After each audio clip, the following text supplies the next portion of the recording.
মুরতাদ হওয়ার অঙ্গীকার পাঠ করায়, মানে আগে মুরতাদ বানায় তারপরে হিজবুত তাওহীদে ঢোকায়। এখানে আমি দু একটা নমুনা আপনাদের সামনে পেশ করব। হিজবুত তাওহীদ প্রথমত যেই ধারণাটা মানুষকে দিবে সেটা হলো যে দেখো, আমরা তো আল্লাহ রাসূলের ইসলামকে বিশ্বাস করি, কিন্তু এই যে প্রচলিত ইসলাম যেটা চলে এটা আমরা মানি না। মানে কৌশলের শুরুতে এসে আপনাকে বলবে না যে আমরা ইসলাম মানি না। প্রথমত এসে আপনাকে একটা জিনিস বোঝাবে যে দেখো, এই যে ইসলাম পৃথিবীতে চলছে, আমরা আল্লাহ রাসূলের ইসলাম মানি, কিন্তু এই যে ইসলামের চিত্রটা আমাদের সামনে আছে এটা আমরা মানি না, এটা আসলে রাসূলের ইসলাম নয়। তাহলে কি ইসলাম? বলে এটা হলো খ্রিস্টানদের বানানো একটি নতুন ধর্ম, নবীজির ইসলাম নয়। এটা কোথাও একটা আপনার মাথায় এটা ঢুকায় দিন। দেখেন, আমি তাদের কয়েকটা বইয়ের রেফারেন্স আপনাদের সামনে পেশ করবো। হিজবুত তাওহীদের একটা বই আছে, নাম হলো ইসলাম, শুধু নাম থাকবে। আমার কাছে সব বইগুলো আছে, এখন খুলে খুলে সব যদি আমি দেখাতে চাই লম্বা সময় দরকার। এই জন্য আমি শুধু বইয়ের নাম এবং পৃষ্ঠা নাম্বার বলে দিব। যদি একান্তই কারো দেখতে মনে হচ্ছে, আমার কাছে অভিযোগ মানে আমার কাছে জানতে চাইলে আমি বই খুলে দেখাতে পারবো। হিজবুত তাওহীদের একটা বইয়ের নাম হলো ইসলাম, শুধু নাম থাকবে।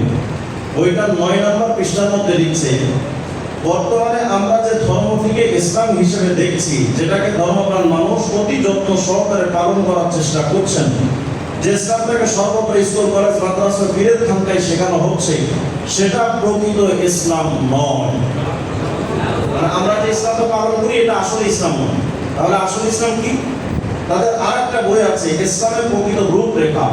এই বইটার 22 নম্বর পৃষ্ঠার মধ্যে লিখছে, বর্তমানে চালু এই ইসলামটা আসলে আল্লাহ রাসূলের ইসলামই নয়, খ্রিস্টান ইসলাম। প্রথমত আপনাকে এই ধারণাটাই দিবে যে হিজবুত তাওহীদ আল্লাহ রাসূলের ইসলাম চায়, কিন্তু এই যে হুজুররা যে ইসলাম চর্চা করে এটা তো আসলে ইসলাম না, এই জন্য আমরা ইসলামটা মানি না। এইভাবে করে প্রথম আপনার মধ্যে একটা ধোঁকা দিবে, এবং এই ধোঁকাটা যেন আপনি বিশ্বাস করেন, এজন্য তারা আপনার সামনে একটা দলিল পেশ করবে। যেই দলিলটা তিরমিজি শরীফের একটা হাদিস দিয়ে, দলিলটা তারা উল্লেখ করেছে তাদের একটা বই, ইসলামের প্রকৃত রূপরেখা, পৃষ্ঠা নম্বর 48। এখানে তারা এই বইটা দলিল হিসেবে পেশ করেছেন, মহানবী ভবিষ্যৎবাণী করেছেন আমার উম্মার আয়ু 60-70 বছর।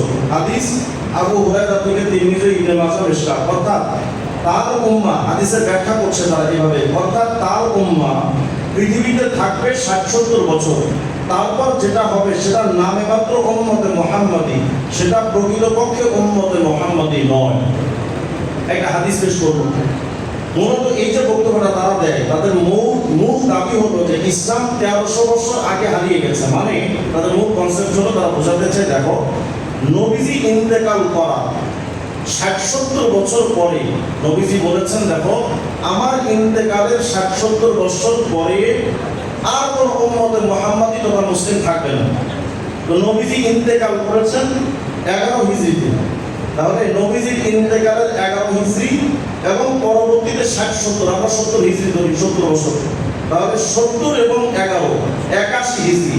বলে এই 81 হিজরি পর্যন্ত ইসলাম থাকবে, এরপরে যেটা আসবে সেটা ইসলাম নয়। এটা হলো তাদের দলিল। দলিলটা দিয়েছে তিরমিজি শরীফের হাদিসে। তিরমিজি শরীফের হাদিসটা কি? যে নবীজি বলেছেন আমার উম্মার আয়ু 60-70 বছর। দেখেন হাদিসটা আসলে আছে তিরমিজি শরীফের মধ্যে। হাদিসটা কি? হুজুর সাল্লাল্লাহু আলাইহি ওয়াসাল্লাম জামি তিরমিজি 2331 নম্বর হাদিস এনেছেন। হাদিসের মধ্যে আসছে, হুজুর বলেছেন আমার উম্মতি মিন 60 সানাতান ইলা 70 সানা, যে আমার উম্মতের আয়ু, গড় আয়ু বা বয়সের সময়সীমা এই 60-70 বছর হবে। খুব ভালো করে বোঝেন হুজুর বললেন কি? হুজুর বোঝাতে চাইলেন, দেখো আগের জামানার উম্মত তো বেঁচে থাকতো 500 বছর, 700 বছর। নূহ আলাইহিস সালাম তো দাওয়াতি কাজ করেছেন 950 বছর। তা আগের জামানার উম্মতটা লম্বা টাইম হায়াত পেত, কিন্তু আমার উম্মত দুর্বল, এরা বেশি দিন হায়াত পাবে না, এদের স্বাভাবিক গড় আয়ু হবে 60-70 বছর। তো হুজুর বললেন আমার উম্মতের গড় আয়ু, বয়সের সীমা স্বাভাবিক ক্রমে হবে 60-70 বছর। যে কারণে বাংলাদেশে আমরা যারা আছে, আমাদের সামনে যারা মৃত্যুবরণ করে, গড় আয়ু হিসাব করলে, মানে যে কোনো একজনকে হিসাব করলে না, গড় আয়ু হিসাব করলে দেখা যায় এই 60-70 বছরে আমরা পাচ্ছি, কারণ কেউ 90 বছর পাচ্ছে, আবার কেউ 40 বছর পাচ্ছে। সব হিসাব করলে গড় আয়ু 60-70 বছর হয়। তো হুজুর বললেন এটা যে আমার উম্মতের গড় আয়ু হবে 60-70 বছর। আর জাহেলা মোরাক্কাবে গায়ের মুফিদ এই হিজবুত তাওহীদের সেলিম এবং বাইজিদ খান পন্নী বুঝলো যে উম্মতে মুহাম্মাদি বেঁচে থাকবে মাত্র 60-70 বছর, এরপরে যা থাকবে সব বেঈমান। মানে রাস্তা দিয়ে গাধা যাওয়ার সময় দেখে এখানে পেশাব করিবেন না, করিলে 50 টাকা জরিমানা। গাধাই পড়ছে এখানে পেশাব করিবেন না, করলে 50 টাকা জরিমানা। ওই জাহেলের যে অবস্থা, হিজবুত তাওহীদের বাইজিদ খান পন্নীর একই অবস্থা। হুজুর বললেন যে আমার উম্মত বেঁচে থাকবে গড় আয়ু হিসেবে 60-70 বছর। আচ্ছা, যদি হিজবুত তাওহীদের সেলিমের বক্তব্য আমাদের ধরতে হয় যে নবীজির ইন্তেকালের 60-70 বছর পরে আর ইসলাম থাকবে না, যদি এই বক্তব্য আমাদের এই দাবি বা এই ব্যাখ্যা যদি মানতে হয়, তাহলে দেখেন তো অসুবিধাগুলো কোথায়। আমরা সকলে জানি হুজুর আল্লামা ইবনে হাজার মক্কি রাহিমাহুল্লাহ তিনি মিশকাতে যে ব্যাখ্যা গ্রন্থ লিখেছেন সেখানে বলেছেন যে নবীজির সাহাবীরা যারা ইন্তেকাল করেছেন, যেমন ওয়াসিলা ইবনে আসমা আল-লাইসি রাদিয়াল্লাহু আনহু ইন্তেকাল করেছেন 85 হিজরিতে। খুব ভালো করে খেয়াল করেন, হিজবুত তাওহীদের সেলিমদের বক্তব্য কি? নবীজির ইন্তেকালের 60-70 বছর পরে আর উম্মতে মুহাম্মাদি বা মুসলিম থাকবে না, ইসলাম থাকবে না। তো নবী ইন্তেকাল করলেন 11 হিজরি, আর যদি 70 হিজরি পর্যন্ত আমরা ধরি তাহলে 70 আর 11 মিলে হয় 81, মানে 81 হিজরির পরে আর কোনো মুসলমান থাকবে না। যদি এই বক্তব্য আমাদেরকে মানতে হয়, তো ওয়াসিলা ইবনে আসমা আল-লাইসি রাদিয়াল্লাহু আনহু ইন্তেকাল করলেন 85 হিজরিতে, আব্দুল্লাহ ইবনে আবি আওফা রাদিয়াল্লাহু আনহু ইন্তেকাল করলেন 87 হিজরিতে, সাহাবী সাদ রাদিয়াল্লাহু আনহু ইন্তেকাল করলেন 88 হিজরিতে, হযরত আনাস ইবনে মালিক রাদিয়াল্লাহু আনহু ইন্তেকাল করলেন 93 হিজরিতে, জাবির ইবনে আব্দুল্লাহ রাদিয়াল্লাহু আনহু ইন্তেকাল করলেন 94 হিজরিতে, হযরত আব্দুল্লাহ ইবনে জুবাইর রাদিয়াল্লাহু আনহু ইন্তেকাল করলেন 93 হিজরিতে, আবু তুফাইল আমির ইবনে ওয়াসিলা রাদিয়াল্লাহু আনহু ইন্তেকাল করেছেন 110 হিজরিতে। এখন সেলিমের বক্তব্য যদি আমাদের মানতে হয় যে নবী ইন্তেকালের 60-70 বছর পরে আর কোনো মুসলমান থাকবে না, তাহলে সেলিমদের এই ফতোয়া দিতে হবে যে 81 হিজরির পরে এই যে সাহাবীরা ইন্তেকাল করেছিলেন, এই সাহাবীরা মুসলমান না বেঈমান। যদি সেলিমদের বক্তব্য মানতে হয় যে 81 হিজরির পরে সব বেঈমান, তাহলে এই সাহাবীদের ঈমান থাকে না, মানে সাহাবীরা সেলিমদের বক্তব্য অনুযায়ী বেঈমান হয়ে যায়। আর এই সাহাবীরা যদি ঈমানদার হন, এই সাহাবীরা যদি রাদিয়াল্লাহু আনহুম ওয়া রাদু আনহু হন, এই সাহাবীরা যদি উলাইকা হুল মুমিনুনা হাক্কান হন, এই সাহাবীরা যদি তারাই হন আমিনু কামা আমানুন নাস, এই সাহাবী যদি তারাই হন ফাইন আমানতু বিমিসলি মা আমানতু বিফাকাদি হিদাতাও, যদি এই সাহাবীরা ওই আয়াত এবং হাদিসের মাথাতে পড়েন, তাহলে ওই সাহাবীরা নিশ্চিত জান্নাতি এবং ঈমানদার। যেহেতু ওই সাহাবীরা ঈমানদার, তাহলে হিজবুত তাওহীদের ব্যাখ্যা অনুযায়ী হিজবুত তাওহীদ বেঈমান। কারণ তারা হাদিসের উল্টা ব্যাখ্যা করে সাহাবীদেরকে বেঈমান বানাতে চেয়েছে, কিন্তু সাহাবীদের ঈমান তো যায়নি। তাহলে আমরা বুঝলাম যে হিজবুত তাওহীদের যে ব্যাখ্যাটা, এই ব্যাখ্যাটা সহি ব্যাখ্যা নয়, এটা একটা বিকৃত ব্যাখ্যা। এক নম্বর কথা। দ্বিতীয় নম্বর কথা দেখুন, হুজুর সাল্লাল্লাহু আলাইহি ওয়াসাল্লামের একটা হাদিস আছে বুখারী 6429 নম্বর হাদিস। হুজুর বললেন খায়রুল কুরুনি করনি সুম্মা আল্লাযীনা ইয়ালুনহুম সুম্মা আল্লাযীনা ইয়ালুনহুম, যে সর্বশ্রেষ্ঠ যুগ আমার যুগ, এর পরের যুগ, এর পরের যুগ। এই হাদিসটাকে সামনে রেখে ইমাম নববী রাহমাতুল্লাহ আলাইহি বলেছেন এই যে তিনটা স্বর্ণ যুগের কথা হাদিসে নবীজি বলে গেছেন, এই হাদিসটাও সহিহ হিসেবে হিজবুত তাওহীদের সেলিম একটা বক্তব্যে দাবি করেছে, মানে এই হাদিসটাও সহিহ। তো এই হাদিসটা যেহেতু সেলিমদের কাছেও সহিহ, তাহলে এই হাদিসের যে মূল চাওয়া বা মূল চাহাত, অর্থাৎ তিনটা সোনালী যুগ, এই তিনটা সোনালী যুগ এই ইমাম নববী রাহমাতুল্লাহ আলাইহি হিসাব করে লিখেছেন এই তিন সোনালী যুগের সবাই হলো 280 হিজরি। তাহলে 280 হিজরি পর্যন্ত হলো সোনালী যুগ। তাহলে সেলিমদের ব্যাখ্যা যদি আমার মানতে হয় যে 81 হিজরির পরে আর কোনো মুসলমান থাকবে না, তাহলে 280 হিজরি পর্যন্ত এই যে সময়টাকে নবীজি এই সময়টাকে যে সোনালী যুগ বললেন, তাহলে আমরা জানতে চাই সেলিমদের কাছে যে নবীজির দাবি, নবীজির কথা, নবীজির হাদিস, এটা কি সত্য? যদি সত্য হয় 280 হিজরি পর্যন্ত কাউকে বেঈমান বলতে পারেন আপনি যুগ হিসেবে। যদি 280 হিজরি পর্যন্ত সোনালী যুগ হয়, তাহলে হিজবুত তাওহীদের সেলিমদের 81 হিজরি পর্যন্ত যে ব্যাখ্যা দাঁড় করিয়ে মুসলমানদের বেঈমান বানায়, ওই ব্যাখ্যা মিথ্যা। সুতরাং এমন স্পষ্ট হাদিসের ব্যাখ্যা যে সেলিমরা করে, ওরা যদি থাকে সেখানে নতুন দাজ্জালের প্রয়োজন হয় না। তিন নম্বর কথা, সেলিম তারা দাবি করলো 81 হিজরি পর্যন্ত মুসলমান থাকবে। এখন দেখেন মুসলিম শরীফের একটা হাদিস আসছে 1067 নম্বর হাদিস। হুজুর সাল্লাল্লাহু আলাইহি ওয়াসাল্লাম বলেন লা তাযালু ইসাবাতু মিনাল মুসলিমিনা ইয়াকাতিলুনা আলাল হক যাহিরিনা আলা মান নাওয়াহুম ইলা ইয়াউমিল কিয়ামাহ। হুজুর বলেন দেখো কিয়ামত পর্যন্ত একটা জাতি বা একটা দল বা একটা জামাত থাকবে, যেই জামাত হকের উপরে থেকে সশস্ত্র সংগ্রাম করতে থাকবে এবং কিয়ামত পর্যন্ত তারা বিজয়ী হবে, তাদেরকে কেউ পরাজিত করতে পারবে না। খুব মনোযোগ দিতে হবে হাদিসটা দিকে। হুজুর কি বললেন? কিয়ামত পর্যন্ত একটা জাতি থাকবে, তারা সবসময় হকের উপরে থাকবে, তাদেরকেও পরাজিত করতে পারবে না। আচ্ছা, একটা জামাত হকের উপরে থাকবে তো ততক্ষণ, হকের জামাত সত্য অবিকৃত থাকবে যতক্ষণ। ঠিক নয় কি? হ্যাঁ, বুঝতে পারি না, আবার বুঝেন। মনে করেন বাংলাদেশে বঙ্গবন্ধুর আদর্শের সৈনিক বা জিয়ার আদর্শের সৈনিক, একজন মানুষকে জিয়ার আদর্শের সৈনিক বলা যাবে ততক্ষণ যতক্ষণ ওই লোকগুলো জিয়ার আদর্শ মানবে। যদি কেউ জিয়ার আদর্শ না মেনে বিকৃত কোনো আদর্শ মানে, তাকে জিয়ার সৈনিক বলা যায়? মুজিবের আদর্শ সংবিধান না মেনে কেউ যদি মুজিব সেনা দাবি করে, তাহলে সে কি মুজিব সেনা হতে পারে? তাহলে একটা জামাত হকের উপরে থাকবে ততক্ষণ, ওই হক মতবাদটা থাকবে যতক্ষণ, ওই হক মতবাদটা মানবে যতক্ষণ। ঠিক না? হুজুর বললেন কিয়ামত পর্যন্ত একটা জাতি থাকবে, তারা সর্বদা হকের উপরে থাকবে, বিকৃত হবে না, বেঈমান হবে না, তারা সর্বদা হকের উপরে থাকবে। ওই হাদিসটাই তো প্রমাণ করে কিয়ামত পর্যন্ত ইসলাম অবিকৃত থাকবে। কোন জালেমের রক্ত চক্ষু, কোন মূর্খতার মূর্খতা, কোন বিকৃতিকারীদের বাতিলদের বিকৃতি ইসলামকে বিকৃত করতে পারে না। একটা সহজ কথা ছেলে বুঝলো না, আর বুঝতেই বা কেন? যখন ভাষণ দেয় চোখ বন্ধ করে কাউয়ার মতো এমন ভাবে ভাষণ দেয়, মনে করেন কেউ দেয়। সেলিমের ভাষণের অবস্থাটা কি? সেদিন দেখলাম এক বক্তব্যে দাবি করে যে আমি তো আল্লাহর পক্ষ থেকে প্রেরিত হয়েছি। আল্লাহর পক্ষ থেকে এই জাহেরে মুরাকাবে গায়ের মুরিদ প্রেরিত হয়েছে, এবং তার অনুসারীরা কয় যে আমাদের এমামকে আল্লাহই বানাইছে। হ্যাঁ, আল্লাহই তো বানাইছে, কুত্তারও আল্লাহ বানাইছে, শুকরকেও তো আল্লাহ পাঠাইছে। সুতরাং আল্লাহ যেমন কুত্তারও পাঠায়, শুকরকেও পাঠায়, সেলিমকেও পাঠায়, আলাদা কোনো বৈশিষ্ট্য নাই। ও বুঝাতে চাই যে আমি জামানার ইমাম।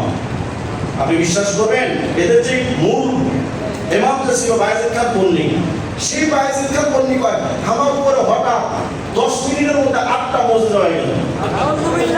আচ্ছা বলেন তো, মুজিজা কাদের সাথে সম্পৃক্ত? এটা হিজবুত তাওহীদের বায়েজিদ খান পন্নীরাও লিখেছেন, মুজিজা নবীদের সাথে সম্পৃক্ত।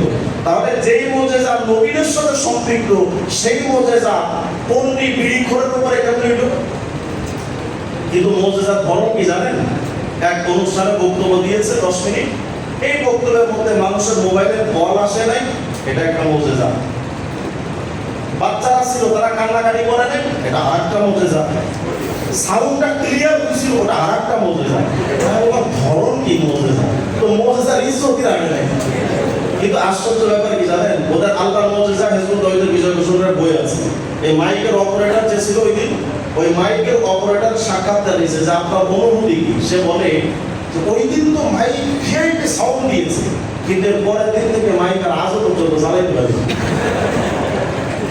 রসুলের মুজিজায় বকরির স্তনে দুধ চলে আসে, খরা জমিন সজীব হয়ে যায়, মরা কুয়া জীবিত হয়ে পানি চলে আসে। রসুলের আদর্শ মুজিজার ওসিলাই হুজুর সাল্লাল্লাহু আলাইহি ওয়াসাল্লামের বারাকাতে দুর্বল উট তাজা হয়ে যায়, আর বায়েজিদ খান পন্নীর মুজিজায় মাইকেও খাড়া হয়। আচ্ছা দেখেন, হিজবুত তাওহীদের, তাহলে আমরা বোঝাতে চাইলাম কিয়ামত পর্যন্ত একটা জাতি থাকবে, তারা কোনদিন হক থেকে বিচ্যুত হবে না। এই হাদিসটাই প্রমাণ করে কিয়ামত পর্যন্ত মুসলমান থাকবে এবং মুসলমানদের ইসলামও থাকবে। মুসলমান তো ততক্ষণ থাকতে পারবে, ইসলাম থাকবে। ইসলাম যতক্ষণ থাকবে, ইসলাম যদি না থাকে তাহলে না বলা যেত যে মুসলমান নাই। যেহেতু কিয়ামত পর্যন্ত একটা হক জামাত থাকবে, এটাই প্রমাণ কিয়ামত পর্যন্ত ইসলাম অবিকৃত থাকবে। ইসলাম যদি বিকৃত হয়ে যেত তাহলে না ওই জামাত হকের উপরে থাকতে পারতো না, কিন্তু হক জামাত যেহেতু থাকবে, এর প্রমাণ ইসলাম অবিকৃত অবস্থায় থাকবে। আচ্ছা ঠিক আছে, আমাদের এই বক্তব্য ছেলেরা মানবা না? মাইনো না? আমার একটা জবাব, যদি তোমাদের বক্তব্য মানতে হয় যে নবীজির ইন্তেকালের 60-70 হিজরির পরে আর যা থাকবে সব বেঈমান, পুরো মুসলমান নয়, তাহলে 60-70 হিজরির পরে 81 হিজরির পরে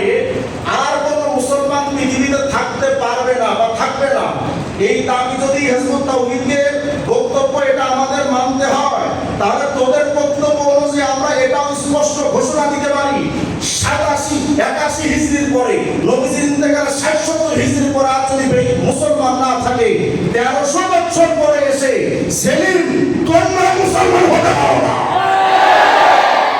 তোদের ফতোয়া দেওয়ার জন্য তো আমাদের অন্য কিছু দরকার নেই। এজন্য আমি তো চ্যালেঞ্জ করেছিলাম সেলিমকে, আমি বলছিলাম যে 5 মিনিট দরকার না, মাত্র 20 সেকেন্ড। আমি 20 সেকেন্ডের মধ্যে প্রমাণ করবো সেলিম তো 14 বছর সবই না। যদি আমি প্রমাণ করতে পারি, যদি প্রমাণ করতে না পারি, আমি হিজবুত তাওহীদের সদর বলে যোগ দিব। আর যদি প্রমাণ করতে পারি, আমরা চাই না যে তোরে জোর করে ইসলামে আনবো। আমার ইসলাম তোর মতো এত হইনি না যে তোর মতো কোরআন ধরে কেন ঢোকানো না। তুই মুসলমান হবি কি না হবি সেটা তোর ব্যাপার, কিন্তু যদি প্রমাণ করতে না পারি 20 সেকেন্ডের ভেতরে, তাহলে তো আমি হিজবুত তাওহীদে যোগ দিব। আর যদি প্রমাণ করতে পারি, আমার ভোট বাজার থেকে সরাইগুড়ি পর্যন্ত তো নাকে খত দিতে হবে। যদি ওরা, আমি যখন বাহাসের কথা বলি তখন ওই হুজুররা শুধু বাহাস পাস করে, এখন ঠিক আছে বাহাসের দরকার নাই। তুই যদি হিম্মতওয়ালা হস, তাহলে তোর যে সমস্ত প্রোগ্রামগুলো আছে আমাকে দাওয়াত দে।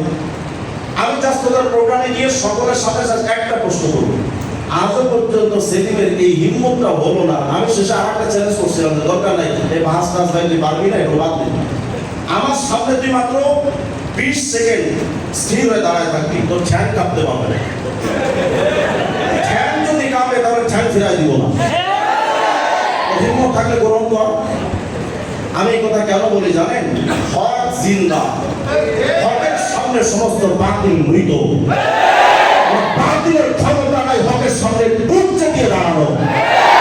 আমরা তো হিম্মত করতে পারি, সেলিম তোর যত সৈন্য আছে বাংলাদেশে, যত কর্মী আছে বাংলাদেশে, তোর বিদেশি প্রভু যারা আছে, সকলকে সামনে নিয়ে দাঁড়া, হিম্মত কর।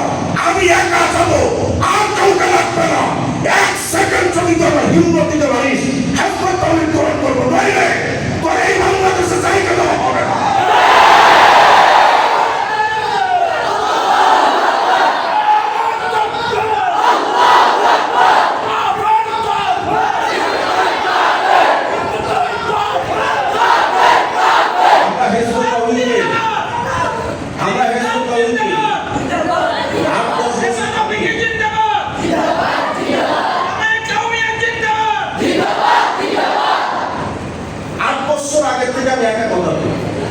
আমি যখন কথা বলি তখন আমার কথা অনেকে নেয় না।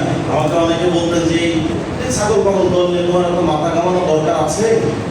আমি তো জানি এটা নতুন কোনো সংগঠন নয়, এটা পুরান পাপীদের নতুন বেদাত। এরা নতুন কেউ না, এরা আবার চাঙ্গা দিচ্ছে। এটা তাহরিকে খাকসারে ইনায়াতুল্লাহ খান মাশরিকের আবিষ্কৃত সেই তাহরিকে খাকসারের নতুন চিত্র হিজবুত তাওহীদ নাম দিয়া। এরা চাঙ্গা হবে। আলহামদুলিল্লাহ, উলামায়ে দেওবন্দের দূরদৃষ্টি। কোন বাতিল এক জায়গায় এসে থেমে যায়, বাতিলটা উপমহাদেশে একটা জায়গায় এসে থেমে যায়, ওলামায়ে দেওবন্দ কেউ এখানে রক্ষা পায়নি।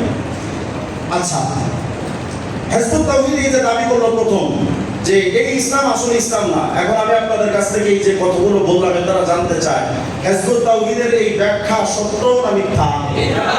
মিথ্যা বক্তব্য দিয়ে তারা ইসলামকে মাইনাস করে দিল।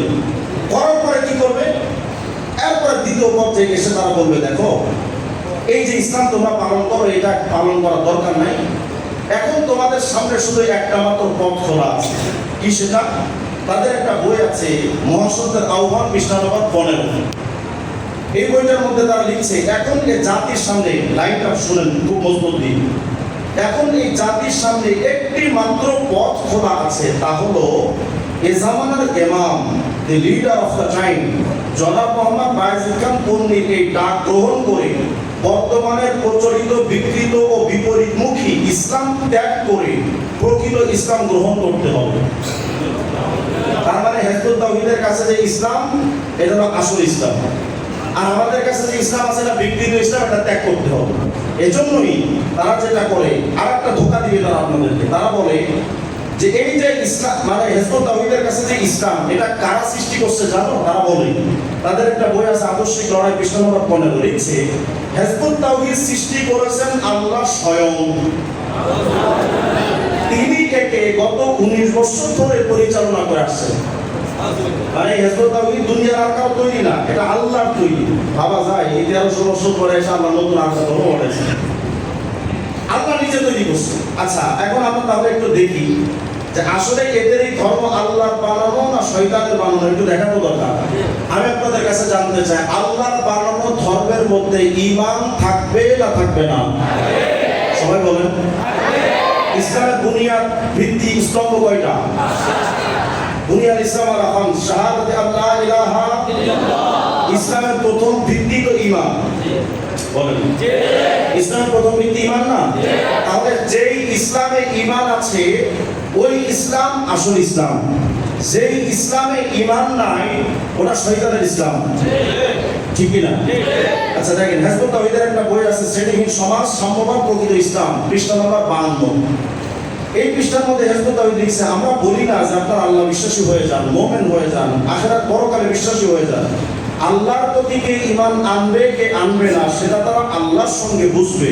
সুতরাং আল্লাহর প্রতি বিশ্বাস স্থাপন করানো আমাদের কাজ নয়।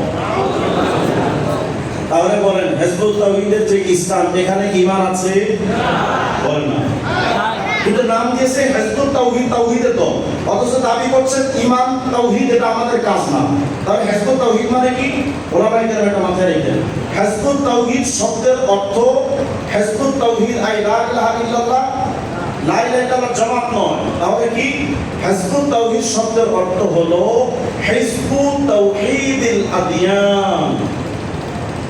হিজবুত তাওহীদিল আদিয়ান অর্থাৎ সকল ধর্মের সমন্বয়ে সম্রাট আকবরের মতো দ্বীন-এ ইলাহীর মতো একটা নতুন ধর্মের চিত্র তৈরি করা, যেটা দ্বারা হিন্দুরা খুশি, খ্রিস্টান খুশি, ইহুদি খুশি, বৌদ্ধ খুশি, জৈন খুশি, সমস্ত ধর্মকে খুশি করা, শয়তানকে খুশি করা, আল্লাহকে নারাজ করা। যদি বলেন এই কথা কেন বললাম, আমি আসতেছি সেদিকে, ওটা আমার মূল আলোচনা। দেখেন, এতক্ষণ আমি যে জিনিসটা আপনাদের বোঝাতে চাচ্ছি, হিজবুত তাওহীদ প্রথম আপনার মাথায় একটা ইসলাম সম্পর্কে নেগেটিভ ধারণা দিবে, যেটা ইসলাম না। হিজবুত তাওহীদ আসলে ইসলাম, অথচ এখানে ঈমানই নেই। এই কথাবার্তা বলে কিছুদিন আপনার মগজ ধোলাই করে তারা বলবে, দেখো তুমি এখন হিজবুত তাওহীদের সদস্য হতে চাও কিনা? বলা না চাই, আমার তো এটাই দরকার, জান্নাত যাওয়া দরকার আমার। আর হিজবুত তাওহীদ তো জান্নাতটাকে কনফার্ম করে দেয়। আমি আপনাদেরকে একটা ছোট্ট ভিডিও শোনাই হিজবুত তাওহীদের। মানে মুসলমানদের এই ইসলাম ধর্ম এটাকে নারকীয় সিস্টেম, জাহান্নামের পথ বলেছে। কিন্তু যেই ইসলামে যেই হিজবুত তাওহীদের ঈমানই নাই, এই হিজবুত তাওহীদ সম্পর্কে সেলিমরা কি বলছে, একটা ভিডিও শুনে আপনাদের দেখেন কি বলে।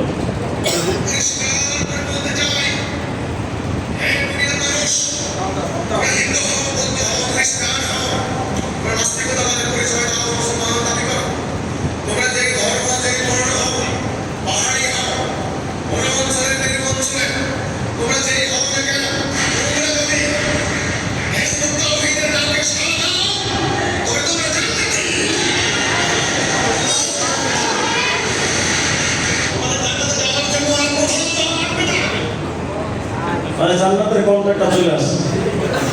যে হিজবুত তাওহীদ তো কি বলছে, এখন কথাগুলো ভালো করে খেয়াল করেন। কি বলছে?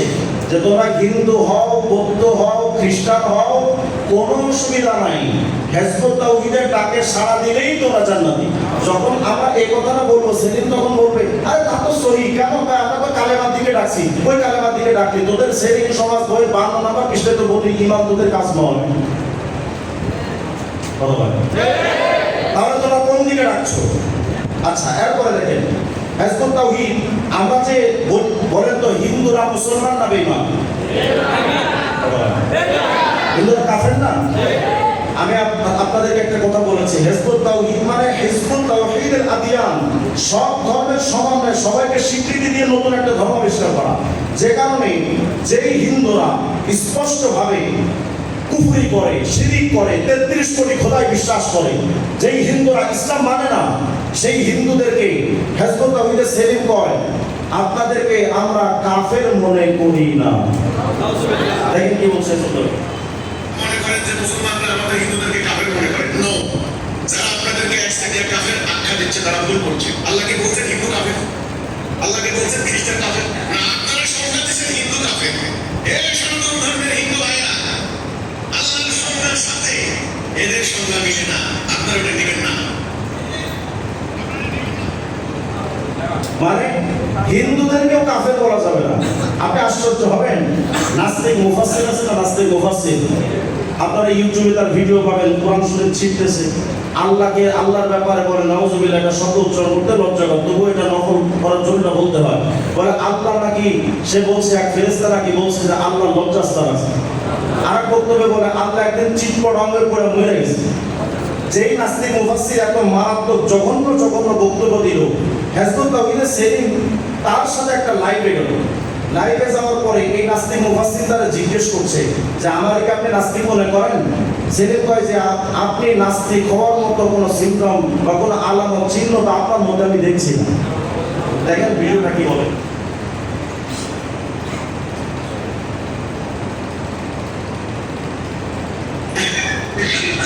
আমি তো আপনার নাস্তিক তোমার পূর্ব ধরনের সাইন চিহ্ন কোনো কিছু দেখতে পাচ্ছি না। তাই না? যে আপনাকে অসংখ্য ধন্যবাদ।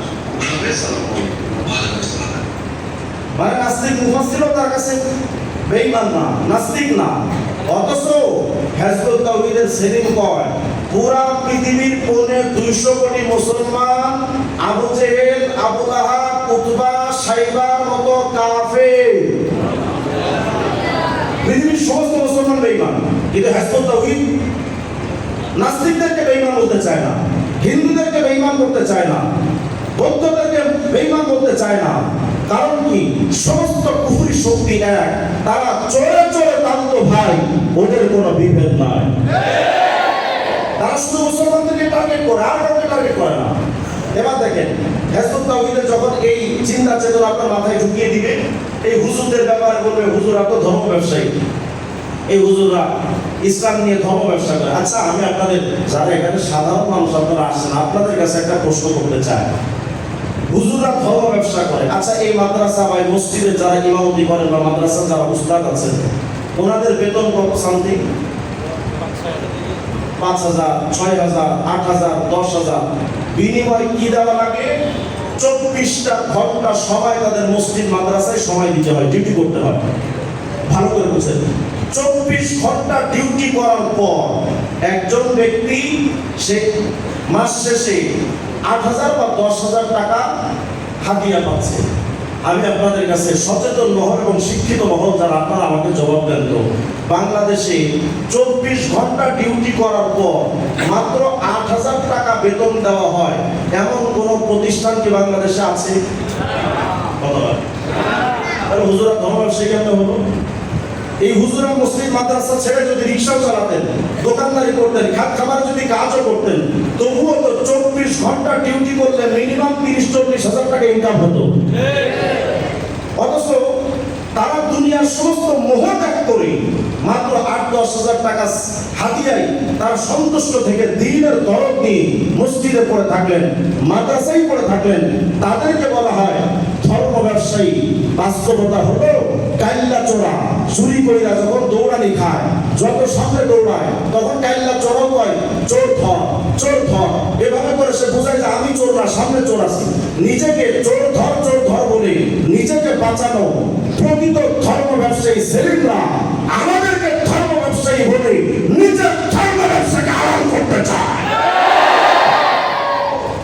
তার একটা দলিল দিবি, তাহলে না ধর্ম ব্যবসায়ী। দলিল কি? বুখারী শরীফের মধ্যে হাদিস, সূরা বাকারার মধ্যে আয়াত আছে যে যারা সত্যকে গোপন করে এর বিনিময়ে যারা খায় তারা আগুন খায়। মূলত ওই আয়াত তো নাজিল হয়েছিল ইহুদিরা এবং আগের যুগের যারা ধর্মগুরু ছিল তাদের কাছে কেউ কোনো জিজ্ঞেস করলে তারা সত্য বিষয়টার উপরে এরকম হাত রাখতো, রেখে তারা আগে পরে পিছে পড়ে যারা ফতোয়া জানতে চাইতো তাদেরকে খুশি করে দিত, তারা খুশিয়ে তাদেরকে কিছু হাতিয়ে দিত। আল্লাহ এদের ব্যাপারে বলেন যারা সত্য গোপন করে যারা এর বিনিময়ে খায় তারা আগুন খায়। আল্লাহ বললেন কোন বিষয়ে? আরে জাহেল আয়াতটা লাগাই দিল কোন বিষয়ে? যদি ধর্মের বিনিময়ে নেওয়া টোটালটাই যদি নিষিদ্ধ হয়, সেলিমদের কাছে জানতে চাই, তাদের কাছে ধর্মের নাম তো নামাজ রোজা নয়, হজ যাকাত তাদের কাছে ধর্ম না। তারা স্পষ্ট লিখেছে তাদের বইয়ের মধ্যে অসংখ্য জায়গায়, নামাজ রোজা হজ যাকাত এগুলো কোনো ধর্ম না। ধর্ম কি? মানবতা, মানে মানব সেবা করা। তো মানব সেবাই যদি ধর্ম হয়, এই ধর্মটাই পালন করে বায়েজিদ খান পন্নী তোদের ইমাম ৮৬ বছর পর্যন্ত হোমিওপ্যাথি ডাক্তার ছিল। আমরা তো অনেকেই শুনি যার নাই কোনো গতি সে করে ইমামতি, যার নাই কোনো গতি সে বেঁচে হোমিওপ্যাথি। আমরা বিভিন্ন সময় বিভিন্ন শব্দে এটা বলতে থাকি। বায়েজিদ খান পন্নী ছিল হোমিওপ্যাথি ডাক্তার। বিভিন্ন ব্যবসায়ী ধরা গেছে জীবনে, কোনো তারা বইয়ের মধ্যে লিখেছে কোনো ব্যবসায়ী জীবনে সফলতার মুখ দেখে নাই। নির্বাচন করতে গিয়ে একবার জামানত হারাইছে, একবার কোনো রকম পাশ করছিল, এরপরে দেখছে যে আমার আর উপায় ভালো না, তারপরে সবকিছু বাদ দিয়ে দিয়েছে। সমস্ত ব্যবসা বাণিজ্য বাদ দিয়ে অবশেষে হোমিওপ্যাথি ট্রিটমেন্ট ধরেছে। সেই ব্যবসা করেই ওখান থেকে যে উপার্জন হতো সেটা নিয়ে তার সংসার চালাতো। সেলিমদের কাছে জানতে চাই, তোমাদের কাছে ধর্মের নাম তো নামাজ রোজা হজ যাকাত নয়, সুতরাং আলেম ওলামারা নামাজ পড়ে বেতন দিবেন, তাদের ধর্ম ব্যবসায়ী বলা যাবে না, কারণ এটা তোমাদের কাছে ধর্মই না। ওয়াজ করে টাকা দিবেন, ধর্ম ব্যবসায়ী বলা যাবে না, কারণ ওয়াজ তোমাদের কাছে ধর্ম না। তোমাদের কাছে ধর্ম তো মানব সেবা, যেই সেবা করে হোমিওপ্যাথি ডাক্তারি করে বায়েজিদ খান পন্নী আজীবন উপার্জন করে সংসার চালাতো। সুতরাং তোমাদের বক্তব্য অনুযায়ী ধর্ম ব্যবসায়ী তো বায়েজিদ খান পন্নী সবচেয়ে বড় ধর্ম ব্যবসায়ী ছিল। আমাদেরকে কিভাবে অ্যাটাক করা যায় দেখেন, এই যে যুগ জামানাটা চলছে না, আমার কাছে একজন প্রশ্ন করছিলেন যে হুজুর এই জামানায় এরা আসলে এত টাকা পায় কোত্থেকে? একজন মুরব্বী, একজন আমার উস্তাদ সমতুল্য, তিনি বলছিলেন যে এরা এত টাকা পায় কোত্থেকে? আমি ওনাকে বললাম, আপনি জাস্ট একটা দোকান খুলে বসেন, মিডিয়াতে একটা ভিডিও দেন, আপনার কাজ হবে শুধু আলেমদের গালি দেওয়া। জাস্ট আপনি আলেমদের গালি দেন, এক সপ্তাহ, ২ সপ্তাহ, ১ মাস আপনি গালি দেন, এরপরে দেখবেন বিদেশি প্রভুদের টাকার পাহাড় আপনার কাছে জমা হতে শুরু করেছে। কারণ সমস্ত বেঈমানদের মূল টার্গেট মোল্লাদেরকে বসায় দেওয়া, আর কোনো টার্গেট নয়। সেই কাজটা হিজবুত তাওহীদ করে থাকে, আলেমদের গালি দেওয়া। দেখেন হিজবুত তাওহীদ যখন কাউকে সদস্য বানায় তখন কি কাজটা করায়? আমি যে শুরুতে আপনাদের একটা কথা বলেছিলাম যে হিজবুত তাওহীদের মূল টার্গেট হলো মুসলমানদেরকে মুরতাদ বানানো, অঙ্গীকার করা। হিজবুত তাওহীদের গঠনতন্ত্র পড়বেন, গঠনতন্ত্রের ৭৩ নম্বর পৃষ্ঠাটা পড়বেন।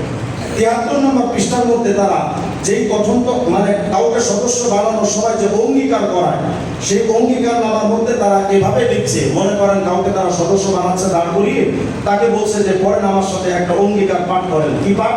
সে অঙ্গীকারটা হলো, এই হেদায়েতে যারা নেই, অর্থাৎ বাকি দুনিয়ার সমস্ত মানুষ থেকে আমি ভিন্ন ও বিচ্ছিন্ন, ওদের মধ্যে বাস করলেও আমি ওদের একজন নই। আকীদার বিকৃত হেদায়েতের অভাবের কারণে ওরা আল্লাহ রাসূলকে বিশ্বাস করে সালাত, সাওম, রোজা, হজ, যাকাত ও বহু নফল ইবাদত করে গেলেও ওগুলো কোনো কাজে আসবে না। আমি তাদের সাথে কোনো ইবাদত করব না, আমি ইবাদত করব শুধু এই আন্দোলনের ভাই ও বোনদের সঙ্গে। আমি এই বাক্যটা শুনে মনোযোগ দিই, আমি বর্তমানের বিকৃত ইসলাম থেকে হিজরত করলাম। হিজরত মানে আলাদা হওয়া, বলে আমি এই ইসলাম ধর্মটা এখন ইসলাম ধর্ম থেকে আলাদা হলাম, ত্যাগ করলাম, মানে ইসলাম থেকে আমি এখন মুরতাদ হলাম। আমি বোঝাতে চাচ্ছি হিজবুত তাওহীদ এই অঙ্গীকার করে সদস্য বানায়। কত বড় ভয়ঙ্কর কুফরি সংগঠন যে তারা কাউকে সদস্য বানানোর আগে এই অঙ্গীকার করাচ্ছে যে আমরা এই ইসলাম ত্যাগ করলাম। আমি মুসলিম সমাজ এই সভ্যতার কাছে জানতে চাই, হিজবুত তাওহীদ এরপরও যেখানে ঈমান নাই, নামাজ রোজার ব্যাপারে বলে এটা ট্রেনিং, এটা আসল ইবাদত না, ইসলামের ব্যাপারে বলে এটা ধর্ম না, ইসলাম হলো মানবতা, নাস্তিকদের যে ধর্ম মানব ধর্ম সেটাই তাদের ধর্ম। আমি তো একটা বই লিখেছিলাম এই ব্যাপারে, আমি এই যে হিজবুত তাওহীদ নাস্তিকতার নতুন রূপ, যদি আপনাদের কারো মনে হচ্ছে নিয়ে যান, 150 টাকা করে দাও। আমি যখন কারাগারে গেছি 21 সালে, আমি কারাগারে যাওয়ার পরে হঠাৎ আমাকে যখন রিমান্ড আনা হলো ডিবি রোডের মিন্টো রোডের কার্যালয়, ডিবি কার্যালয়, তো 3 দিন আমি ওখানে রিমান্ডে ছিলাম। তো রিমান্ডের প্রথম রাতে আমি দেখি যে আমার সামনে একজন ব্যক্তি নামাজ পড়ছে, এটা হার্ট অ্যাটাক নামাজ। হিজবুত তাওহীদের নামাজ পড়া দেখেন না?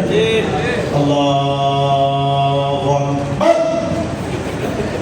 আমি নামাজটা একটু আপনাদেরকে দিকে স্টাইলটা, ওদের নামাজের স্টাইলটা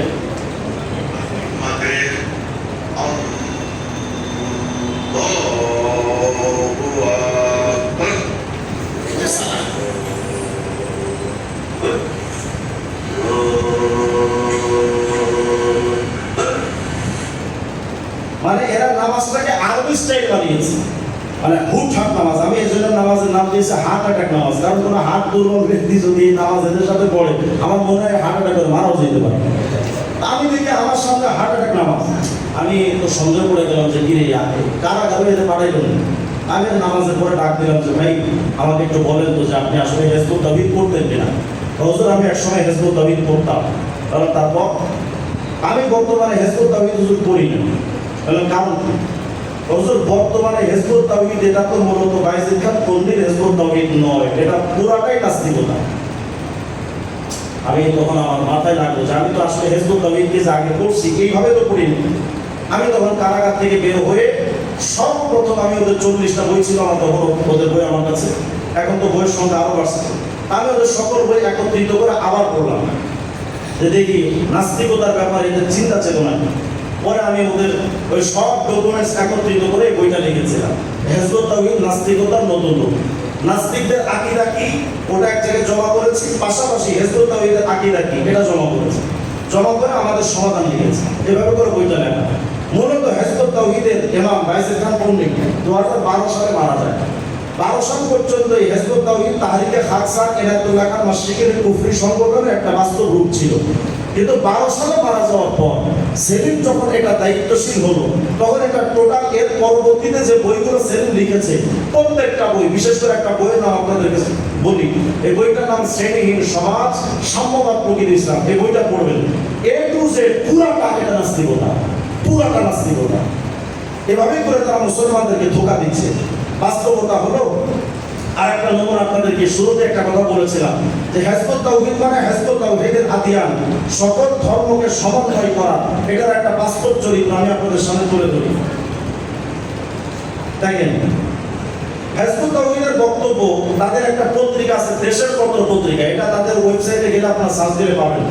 দেশের পত্র পত্রিকা সাপ্তাহিক সংকলন সংখ্যা 24 পৃষ্ঠা 25, কি চমৎকার করে লিখছে দেখেন। আমি যে বলছি তারা সব ধর্মের সমন্বয় করতে চায় তার প্রমাণ নেই। তারা লিখছে এখানেই প্রশ্ন, ইসলামের শেষ সংস্করণ এসে যাওয়ার পরও ইসলাম গ্রহণ না করে, খুব ভালো করে শুনেন, ইসলাম গ্রহণ না করে পূর্ববর্তী ধর্ম বিশ্বাসে স্থির থেকে কেউ কি স্বর্গে তথা জান্নাতে যেতে পারবেন?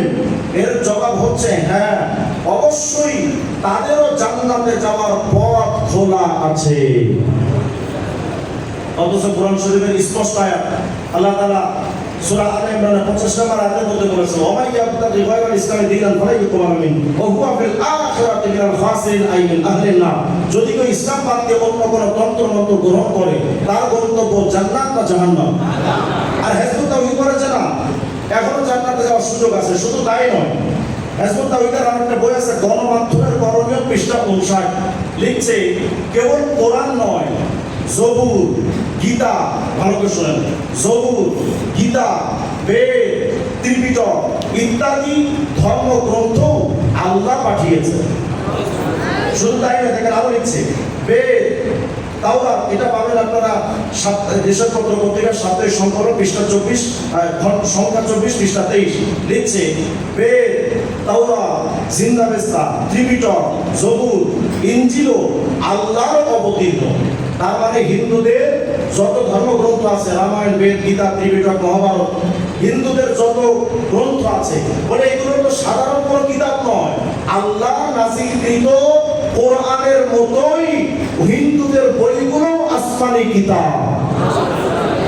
আপনি আশ্চর্য হবেন, আরো নিচে দেখেন। এছাড়া আপনাদের আচ্ছা হেজবুত তাওহীদের আরেকটা বই আছে সবার ঊর্ধ্বে মানবতা পৃষ্ঠা নম্বর 5, এটার মধ্যে তারা এবং দেশের পত্র পত্রিকার সাপ্তাহিক সংকলন সংখ্যা 24 পৃষ্ঠা 25, এই দুইটা জায়গায় স্পষ্ট করে লিখেছে রামচন্দ্র, যুধিষ্ঠির, মনু, বুদ্ধদেব বলে এরা সাধারণ কেউ নয়, আমাদের নবীর মতোই নবী ছিল।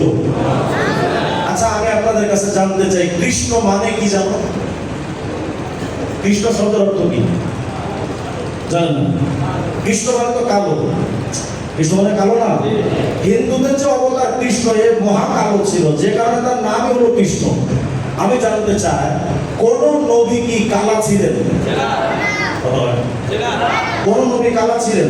সমস্ত নবী তো তার যুগের সবচেয়ে সৌন্দর্যের অধিকারী ছিলেন। আমি দলিলা দিলা দিকে যাবো না, জাস্ট আমার কমন সেন্স দিয়ে আপনাদের কাছে জানতে চাই, যেই নবী রাসূলুল্লাহ সর্বযুগের সেরা সৌন্দর্যের অধিকারী ছিলেন, সেই নবী তাদেরকে বাদ দিয়া হিজবুত তাওহীদ যে কৃষ্ণকে নবী বানালো, আমার প্রশ্ন হইল যে কৃষ্ণ কালা ছিল, কাইলা নবী হলো কেমনে?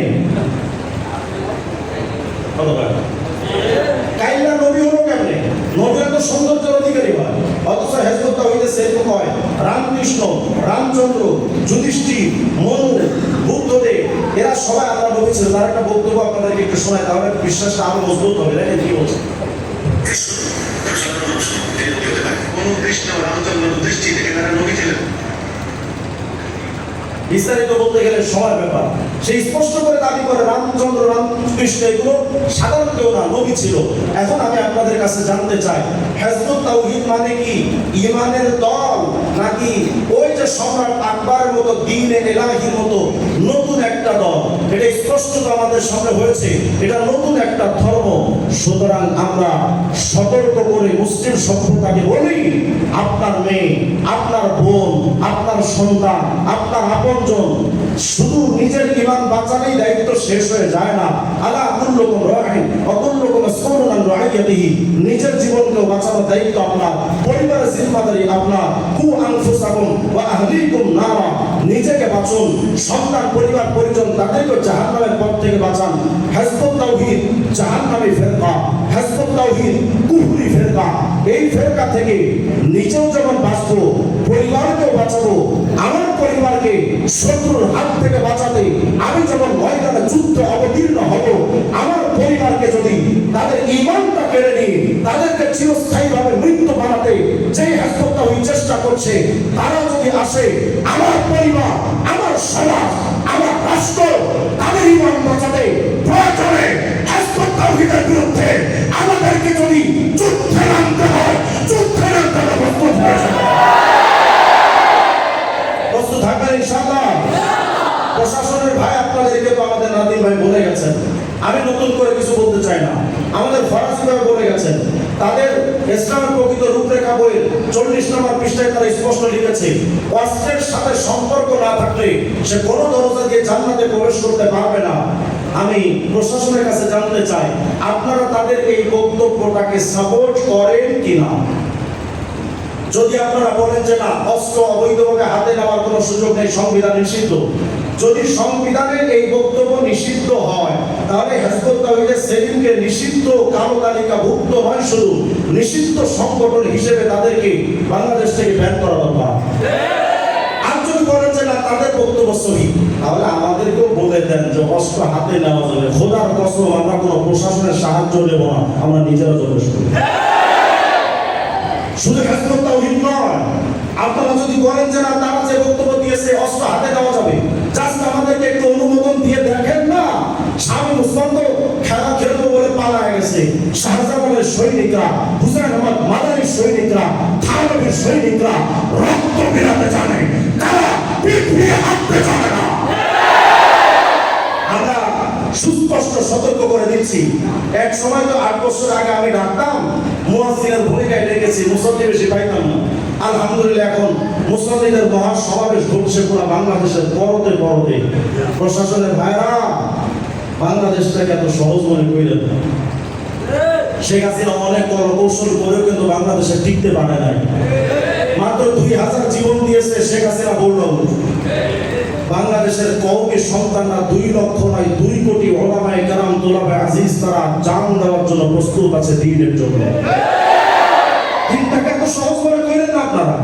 আপনারা যদি মনে করেন যে আপনারা তাদেরকে সাপোর্ট দিবেন, তাহলে বাস স্পষ্ট করে আপনারাও ঘোষণা দেন যে আপনারা হিজবুত তাওহীদের পক্ষে আছেন। একটা নাম দিয়ে দেওয়ার ক্ষেত্রে হিজবুত তাওহীদ নাম দিলে সেখানে আপনাদের অসুবিধা। আমি কোথাও আসলে আমি নাকি মহাশত্রু, আমি গেলেও সমস্যা। আমি সামনে মাহফিলে সিজনে আল্লাহ জানে কি হয়, তো মাহফিল প্রায় বন্ধ হয়ে যাবে। কারণ আগে তো প্রচুর বন্ধ করেছে। নোয়াখালী তো 3 বছর আমি সময় মধ্যে ঢুকতে পারি নাই। নিষিদ্ধ করেন না। আমাদের প্রোগ্রাম বন্ধ করবেন, আমাদের হায়াত বন্ধ করে দিবেন।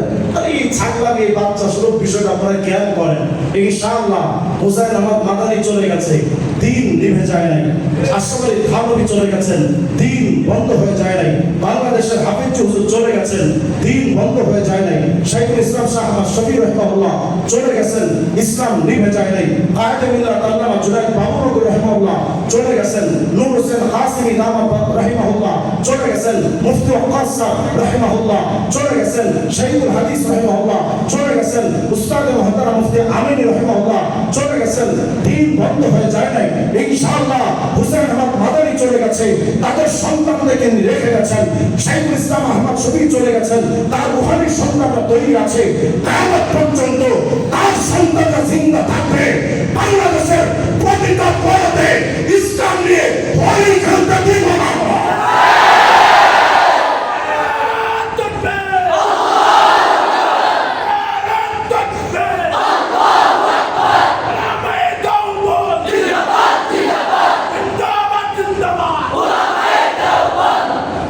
আলহামদুলিল্লাহ আমরা দেওবন্দের সন্তান। আমি এটা গর্ব করে বলি, আমি তো দেওবন্দে পড়ার সুযোগ পাইনি, কিন্তু ছোট্টবেলায় মুফতি ওয়াক্কাস রাহিমাহুল্লাহ সোহবত পেয়েছি। দেওবন্দ উপমহাদেশে ঢাকা এবং দেওবন্দ ইসলামের একটা রক্ষা কবচ পাহারাদার হিসেবে আছে। সুতরাং এই উপমহাদেশের প্রতিটা ইঞ্চিতে দেওবন্দি চেতনা ছড়িয়ে গেছে। অতএব হে বাতিল সম্প্রদায়, তোমাদের সুখে থাকার সময় শেষ। আগামী 1 তারিখে নোয়াখালী মহাসমাবেশ ডাকা হয়েছে। সেলিমদের অলরেডি সেলিমের পায়জামা গরম শুরু হয়ে গেছে।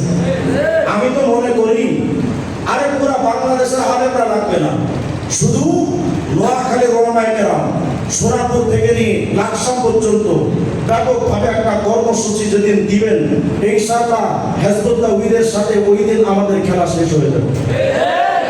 ওদের উৎখাত করা তো কঠিন কোনো ব্যাপার নয়। অতএব আপনারা মানসিকভাবে প্রস্তুত হন। হিজবুত তাওহীদের সাথে মুসলমানের আকীদাগতভাবে ধর্মীয় দৃষ্টিকোণ থেকে কোনো সম্পর্ক নেই। তারা মুসলমানদের মুদ্দাক বানাচ্ছে।